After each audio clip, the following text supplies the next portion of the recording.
আজ আমরা lodge of মোশনের part 3টা নিয়ে কথা বলবো। পার্ট 3 আমাদের লাস্ট ভেক্টর লজ অফ মোশনের সার্কুলার মোশন চ্যাপ্টার বা বৃত্তীয় গতি বাংলায় যেভাবে নাম দেওয়া আছে।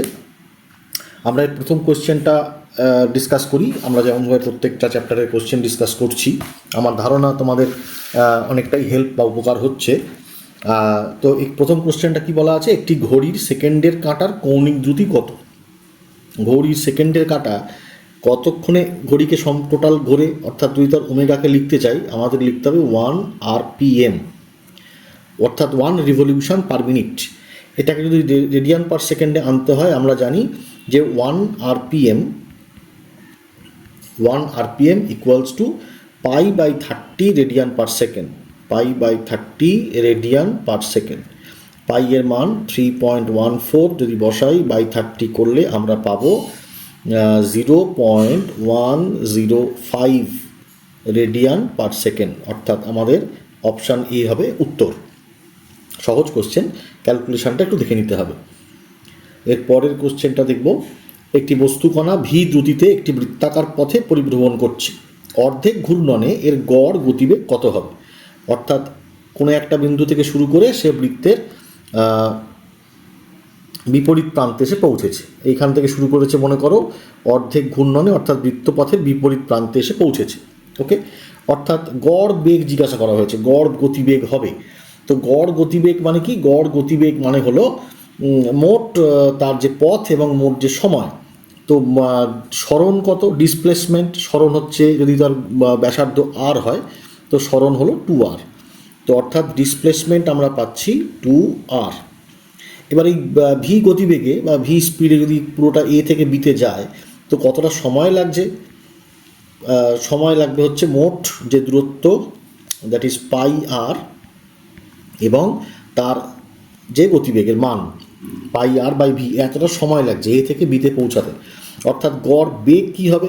গড় বেগ হবে মোট সরণ বাই মোট যতটা সময় তার এই সরণটা তৈরি করতে লাগছে, অর্থাৎ আর এখানে ক্যান্সেল হয়ে যাবে, 2v/π, অর্থাৎ তার ঘূর্ণনের গড় গতিবেগ হবে 2v/π। অপশান বি হলো আমাদের উত্তর। আমাদের এখানে খেয়াল করতে হলো যে সময় এবং সরণ, যেহেতু গড় বেগ বলা হয়েছে, যদি গড় দ্রুতি বলতো তাহলে সেক্ষেত্রে আমরা মোট দূরত্বটা নিতাম, দ্যাট ইজ πr। পরের কোশ্চেনে আসি, একটি সাইকেলের পিছনের ও সামনের চাকার ব্যাসার্ধ R1 এবং R2 এবং W1 এবং এটা 2 হবে, যাই হোক W2 হলে যথাক্রমে পিছনের চাকার ও সামনের চাকার কৌণিক বেগ কোনটি সঠিক? পিছনের চাকার এবং সামনের চাকার কৌণিক বেগ কোনটি সঠিক? এবার দেখো কি বলা হয়েছে, পিছনের চাকার এবং সামনের চাকার ব্যাসার্ধ এবং তার কৌণিক বেগ দেওয়া আছে। এখন সাইকেলটা তো একটা নির্দিষ্ট বেগেই যাচ্ছে, সাইকেলের বেগ নির্দিষ্ট, এটা মনে রাখতে হবে। সাইকেলের দুটি চাকার বেগ যাই হোক না কেন, সাইকেলের রৈখিক বেগ নির্দিষ্ট, অর্থাৎ দুটি চাকার বেগই কিন্তু ভি।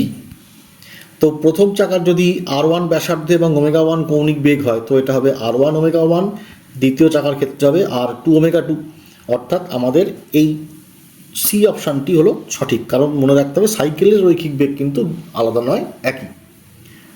পরের কোশ্চেনে যাই, ঝুলন্ত দড়িতে বাঁধা একটি ভর অনুভূমিক তলে 5 সেন্টিমিটার ব্যাসার্ধের বৃত্তপথে ঘুরছে, স্পর্শক বরাবর তার দ্রুতি 0.7 মিটার পার সেকেন্ড হলে উল্লম্ব তলের সঙ্গে দড়ির কোণ কত?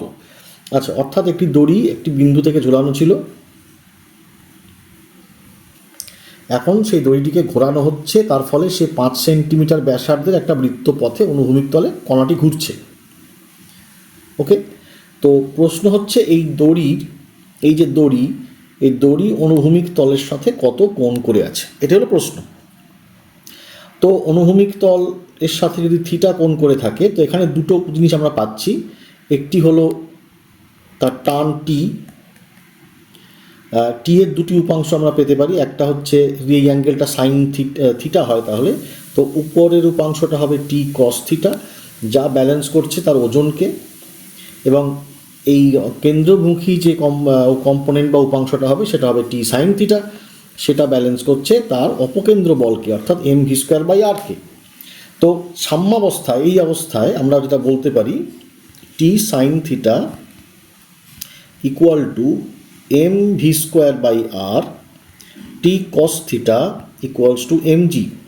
অর্থাৎ ইকুয়েশান 1 এবং ইকুয়েশান 2কে যদি আমরা ডিভাইড করি, 1 ডিভাইডেড বাই 2 করি, তাহলে আমরা পরিষ্কার পাবো, যেটা বুঝতেই পারছি, tan theta equal to v square by r g. এবার এখানে মানগুলি আমাদের বসাতে হবে। এখানে মান কি আছে? ভি এর মান বলা আছে দ্রুতি 0.7 স্কোয়ার, মোটামুটি আমি ওটাকে ধরতে পারি 0.49, দ্যাট ইজ 0.5। আর আর এর মান কত? 5 সেন্টিমিটার, অর্থাৎ 5/100। জি এর মান 10, তো কেটে গেল, অর্থাৎ tan theta 0.5 into 10/5, that is 5/5, so 1। তো ট্যান থিটা 1 মানে থিটা হলো 45 ডিগ্রি। থিটার মান পাওয়া যাচ্ছে 45 ডিগ্রি, অর্থাৎ সেটি উল্লম্ব তলের সঙ্গে 45 ডিগ্রি কোণে আবর্তন করবে। পরের কোয়েশ্চেনটায় যাওয়া যাক। অনুভূমিক রাস্তার ওপর একটি গাড়ি বৃত্তপথে বাঁক নিলে কোন বল অভিকেন্দ্র বল হিসাবে কাজ করে? অনুভূমিক রাস্তার ওপরে যদি কোনো গাড়ি বাঁক নেয়, তার উপর অভিকেন্দ্র বল কোন দিকে কাজ করছে, বা অপকেন্দ্র বল এই দিকে কাজ করে। কিন্তু সেই অপকেন্দ্র বলকে আটকায় কে? সেটা হচ্ছে ঘর্ষণ বল। এই ঘর্ষণ বলই তার অভিকেন্দ্র বলের, বা চল ঘর্ষণ বল, সেই তার অভিকেন্দ্র বলের সরবরাহ করে বা যোগান দেয়। তো রাস্তার উপর একটি গাড়ি বৃত্তপথে বাঁক নিলে ঘর্ষণ বলই অভিকেন্দ্র বল হিসেবে কাজ করে। পরের কোশ্চেনটা দেখি। সমবৃত্তীয় গতির ক্ষেত্রে কণার কোন রাশিটি ধ্রুবক থাকে না? এখানে আছে ভরবেগ, গতিশক্তি, ভর এবং দ্রুতি। সমবৃত্তীয় গতি যদি বলেছে, সমবৃত্তীয় গতি মানে তার ভি কনস্ট্যান্ট, অর্থাৎ ভি এর মান কনস্ট্যান্ট, সেক্ষেত্রে তার কাইনেটিক এনার্জিও কনস্ট্যান্ট, তার ভর কনস্ট্যান্ট, কাইনেটিক এনার্জি, ভর কনস্ট্যান্ট, তার দ্রুতি যেটা ভি অবশ্যই কনস্ট্যান্ট। তাহলে কনস্ট্যান্ট নয় কে? তার মোমেন্টাম। কেন? মোমেন্টাম একটি ভেক্টর রাশি, বেগের মান প্রতি মুহূর্তে পরিবর্তন হচ্ছে, পরিবর্তন হচ্ছে না, বেগের অভিমুখ পরিবর্তন হচ্ছে, অর্থাৎ কণাটির ভরবেগ ধ্রুবক থাকবে না। ঠিক আছে? দ্রুতি ধ্রুবক থাকবে, গতিশক্তি ধ্রুবক থাকবে, ভরও ধ্রুবক থাকবে, কিন্তু ভর বেগ নয়, কারণ বেগ ধ্রুবক থাকে না। পরের কোশ্চেনটা দেখা যাক। সমভরের দুটি বস্তু কণা সমান সমভর, খেয়াল রাখতে হবে, সমান কৌণিক বেগে যথাক্রমে R1 এবং R2 ব্যাসার্ধের দুটি বৃত্তাকার পথে আবর্তন করছে। তাদের অভিকেন্দ্র বলের অনুপাত। তো অভিকেন্দ্র বলের অনুপাত আমরা মনে করলাম F1 এবং F2। F1 কি হবে? F1 এর মান আমরা লিখব m, সমান কৌণিক বেগ বলেছে কিন্তু, m v1 square by R1 m v2 square by R2। m cancel করে যাবে, v1 স্কোয়ারের জায়গায় আমরা লিখব omega R1 whole square by R1, আর এখানে লিখব omega R2 whole square by R2, কারণ ওমেগাও সমান কৌণিক বেগ সমান বলা হয়েছে। অর্থাৎ আমরা পাবো যেটা omega square R1 square by R1, omega square R2 square by R2, omega square cancel হবে, R1 square R1, R2 square R2 cancel হয়ে আমাদের কাছে অবশিষ্ট থাকবে R1:R2, অর্থাৎ অভিকেন্দ্র বলের অনুপাত যেটা পাওয়া গেল সেটা হলো R1:R2। ওকে, পরের কোশ্চেনটা দেখি। 1200 কেজি ভরের একটি মোটর গাড়ি 40 মিটার ব্যাসার্ধের একটি বৃত্তাকার পথে 10 মিটার পার সেকেন্ড দ্রুতিতে বাঁক নিতে চাইলে গাড়ির উপর ক্রিয়াশীল অপকেন্দ্র বল হবে। অপকেন্দ্র বল এর মান, অপকেন্দ্র বলের ফর্মুলা আমরা জানি m ভি স্কোয়ার বাই আর। এখানে মানগুলি বসাই। এম এর মান বসবে 1200 কেজি, ভি স্কোয়ার, ভি এর মান 10 ভি স্কোয়ার, এবং আর এর মান 40 মিটার। ওকে, অর্থাৎ 1200 ইন্টু 100/40, যেটা থেকে আমরা পাবো এখানে 30, অর্থাৎ 3000 নিউটন। 3000 নিউটন আমরা পাবো, যে বলের মান 3000 নিউটন। ওকে, অর্থাৎ আমাদের শর্ট সূত্রটা পেলাম 3000 নিউটন। পরের কোশ্চেনে আসি। একজন সাইকেল চালক 36 কিলোমিটার প্রতি ঘন্টা বেগে একটি বৃত্তাকার পথে বাঁক নিতে চাইলে উল্লম্ব দিকের সাপেক্ষে কোণ হবে। অর্থাৎ বাঁক নিতে চাইছে সাইকেল আরোহী উল্লম্ব রেখার সাথে সে কোনো একটি কোণে, এখানে যেটা বলা হয়েছে সে কোনো একটি কোণে সে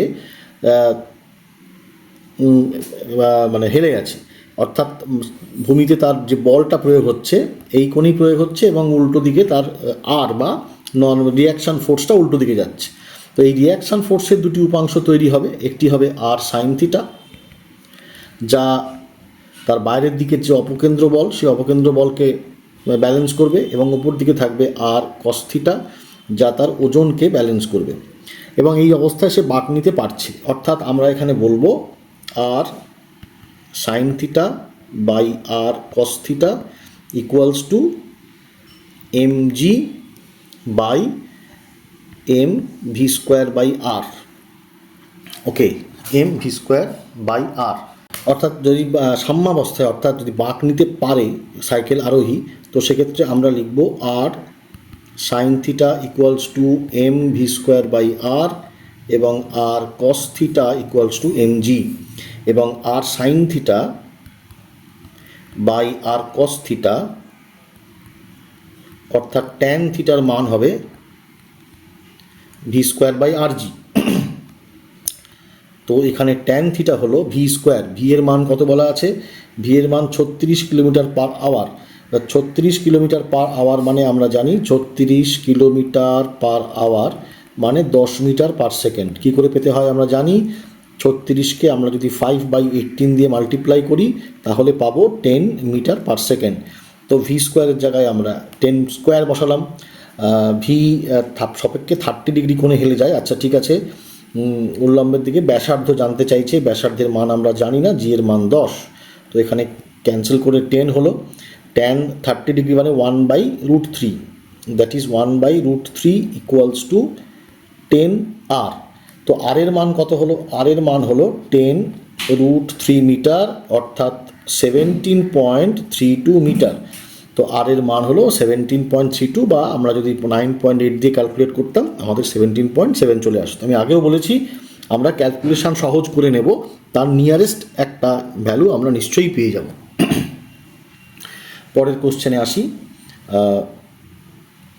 1 মিটার দীর্ঘ দড়ির প্রান্তে 0.3 কেজি ভরের একটি বস্তুকে বেঁধে বৃত্ত পথে ঘোরানো হলে এবং যদি অসহভার 10 নিউটন হয় তবে বস্তুটির সর্বোচ্চ গতিবেগ হবে। অর্থাৎ বস্তুটিকে যদি একটি দড়ির প্রান্তে বেঁধে এরকম ঘোরানো হয় তাহলে আমরা বুঝতেই পাচ্ছি তার উপর যে বলটা সৃষ্টি হবে সেটা হলো অপকেন্দ্র বল, যেটি তার অসহভারের সমান হতে হবে, তার থেকে বেশি হলে দড়ি ছিঁড়ে যাবে। অর্থাৎ m V square by R, m V square by r তার মান হবে 10 নিউটন। এবার এম এর মান কত, এম এর মান 0.3 দেওয়া আছে। ভি স্কোয়ার, ভি এর মান কত, ভি এর মান দেওয়া নেই, মানে ভি এর মানটাই আমাদের ক্যালকুলেট করতে হবে। আর এর মান 1 মিটার এবং এখানে আছে 10 নিউটন। অর্থাৎ ভি স্কোয়ারের মান যেটা আমরা পেলাম সেটা হলো 10/0.3, দ্যাট ইজ 100/3, মানে ভি এর মান যেটা হবে অর্থাৎ 33.3, অর্থাৎ ভি এর মান হবে √33.3, অর্থাৎ আমরা বুঝতেই পাচ্ছি মানটা 6-এর খুব কাছাকাছি হবে, কারণ 6-এর রেশিও হচ্ছে 6-এর রুট হচ্ছে 36। তো 6-এর সবচেয়ে কাছের ভ্যালু এখানে আছে 5.5। তো আমাদের অ্যান্সার আমরা সরাসরি এখান থেকেই বুঝতে পারছি যে 5.5 মিটার পার সেকেন্ড হতে চলেছে ভি এর মান। পরের কোশ্চেনে আসি। এটি খুব ভালো একটা জায়গা থেকে কোশ্চেনটা তৈরি হয়েছে, এটা হচ্ছে উল্লম্ব বৃত্তপথে গতি, যেখানে দেখা যাচ্ছে এম ভরের একটি বস্তুকে এল দৈর্ঘ্যের দড়ির প্রান্তে বেঁধে উল্লম্ব বৃত্তাকার পথে ঘোরানো হচ্ছে এবং সর্বনিম্ন বিন্দুতে তার বেগ 3√gr। এবারে এই বিন্দুতে অর্থাৎ কিউ বিন্দুতে তার বেগ আমরা মনে করলাম ভি কিউ। ভি কিউ বিন্দুটি সর্বনিম্ন বিন্দু থেকে এইচ উচ্চতায় আছে বা আর উচ্চতায় আছে, অর্থাৎ ভি কিউ বিন্দুর মোট শক্তি আর ভি পি বিন্দুর মোট শক্তি অবশ্যই সমান হবে। ভি কিউ বিন্দুর শক্তি কত, 1/2 × m × V Q square plus ওই বিন্দুতে তার যা স্থিতিশক্তি দ্যাট ইজ mgr, সেটা হবে 1/2 m ভি পি স্কোয়ার। অর্থাৎ কি আসছে, half M V Q square plus M G R equals to half M VP square মানে 9 জি আর। অর্থাৎ এমগুলো সব ক্যান্সেল করে যাবে এবং ভি কিউ স্কোয়ার যেটা পাবো আমরা সেটা পাবো 7GR, 9/2 GR সব 2 দিয়ে মাল্টিপ্লাই করলে যেটা হবে সেটা হচ্ছে, হাফগুলো তো ক্যান্সেল করে যেতেই পারে, আগের হাফগুলো যদি ক্যান্সেল করে যায় এটা 2GR হয়ে যাবে, অর্থাৎ -7GR। তো ভি কিউ এর মান হবে √7GR, ভি কিউ এর মান হবে √7GR। একইভাবে যদি আমরা আর বিন্দুর কথা ভাবি, আর বিন্দুতে বস্তুর বেগ, ধরে নেওয়া যাক আর বিন্দুতে বস্তুর বেগ VR, তো সেক্ষেত্রে half M V R square plus 2GR সেটির মান হবে half M V P square. অর্থাৎ half M V R square, V R এর মান আমরা জানি না, plus 2GR equals to half M VP এর জায়গায় থাকবে 9GR। ওকে, এম ক্যান্সেল করে গেল, অর্থাৎ যদি আমরা 2 দিয়েও মাল্টিপ্লাই করে দিই তো আমাদের কাছে থাকবে V R square plus 4RG equals to 9RG। Okay, তো V R square equals to 9RG minus 4RG, that is 5RG। তো ভি আর এর মান কত হবে, ভি আর এর মান হবে √5RG। তো ভি আর এর মান যেটা আমরা পাচ্ছি আর বিন্দুতে, এখানে একটু ছাপার হয়তো ভুল আছে, এটা √5RG হবে। কিউ বিন্দুতে বেগ আমরা পেলাম √7RG। তো অতএব বোঝাই যাচ্ছে যে কিউ বিন্দুতে দড়ির টান 7mg হতে চলেছে। ঠিক আছে, সেটাও আমরা ক্যালকুলেট করে নেব। কিউ বিন্দুতে দড়ির টান কি হবে, কিউ বিন্দুতে দড়ির টান হচ্ছে এই দিকে যে half M V square by r, অর্থাৎ যে অপকেন্দ্র বল সেটি হলো দড়ির টান। অর্থাৎ কিউ বিন্দুতে দড়ির টানকে আমরা বলতে পারবো M V square by R. M by R, V স্কোয়ারের মান কত, 7GR। তো আর ক্যান্সেল করে গেল, অর্থাৎ 7mg। তো কিউ বিন্দুতে দড়ির টান 7mg, অর্থাৎ অপশান এ হলো আমাদের অ্যান্সার, এ হলো আমাদের অ্যান্সার। তো এইভাবে এই ধরনের কোয়েশ্চেনই আসে, এই ব্যাংকিং, সাইকেল বা উল্লম্ব বৃত্ত, অপকেন্দ্র বল, এই ধরনের কোয়েশ্চেনই আমরা পাবো বৃত্তীয় গতিতে। আমরা যদি এই কোশ্চেনগুলো প্র্যাকটিস করে নিই ভালো করে, আমার মনে হয় যে এই সংক্রান্ত বা আমরা মোট লজ অফ মোশনে যত রকমের প্রশ্ন করলাম সমস্ত কটা প্রশ্ন করলে আমাদের মধ্যে কনসেপ্টও তৈরি হবে এবং এই কোশ্চেনগুলোর সঙ্গে আমরা পরিচিতও হয়ে যাব। পরীক্ষায় আমার মনে হয় এই ধরনের কোশ্চেনই আমরা পাবো এবং তখন আমরা আর ফেলও করবো না, আমরা অনেক কনফিডেন্টলি পরীক্ষাটা দিতে পারবো। ওকে, তোমরা ভালো, পরীক্ষা তো সামনাসামনি এসেই গেছে, তোমরা ভালো করে পড়াশোনা করো, সুস্থ থাকো এবং বেস্ট অফ লাক তোমাদের জন্য।